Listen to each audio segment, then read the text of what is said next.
Fathers and Sons by Ivan Turgenev. Translated by Richard Hare. Chapter 2. "Let me shake myself first, Daddy," said Arkady, in a voice rather tired from traveling, but boyish and resonant, as he responded gaily to his father's greetings. "I'm covering you with dust." Never mind," repeated Nikolai Petrovich, smiling tenderly, and struck the collar of his son's cloak and his own greatcoat with his hand. "Let me have a look at you. Just show yourself," he added, moving back from him, and then hurried away towards the station yard, calling out, This way, bring the horses along at once." Nikolai Petrovich seemed much more excited than his son; he was really rather confused and shy. Arkady stopped him. "Daddy," he said, "let me introduce you to my great friend Bazarov, about whom I wrote to you so often. He has kindly agreed to come to stay with us." Nikolai Petrovich turned round quickly, and going up to a tall man in a long, loose, rough coat with tassels, who had just climbed out of the carriage, he warmly pressed the ungloved red hand which the latter did not at once hold out to him. "I am delighted," he began, "and grateful for your kind intention to visit us. I hope... Please tell me your name and patronymic."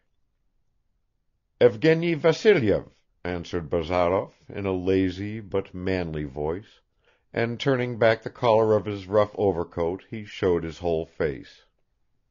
It was long and thin, with a broad forehead, a nose flat at the base and sharper at the end, large greenish eyes and sand-colored, drooping side whiskers. It was enlivened by a calm smile and looked self-confident and intelligent. "I hope, my dear Evgeny Vassilich, that you won't be bored staying with us," continued Nikolai Petrovich. Bazarov's thin lips moved slightly, but he made no answer and merely took off his cap. His fair hair, long and thick, did not hide the prominent bumps on his broad skull. "Well, Arkady," Nikolai Petrovich began again, turning to his son, "would you rather have the horses brought round at once, or would you like to rest?"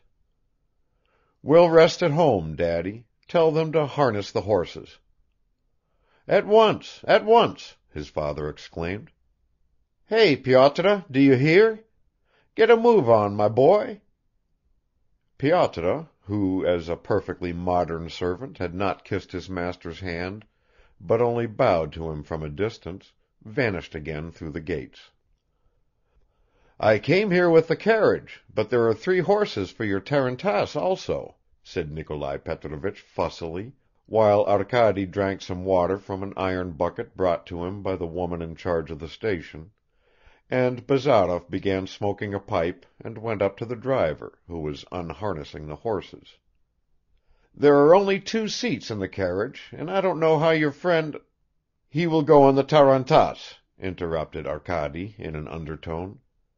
"Don't stand on ceremony with him, please. He's a splendid fellow, so simple. You will see." Nikolai Petrovich's coachman brought the horses round. "Well, make haste, Bushybeard," said Bazarov, addressing the driver. "Do you hear, Mitya?"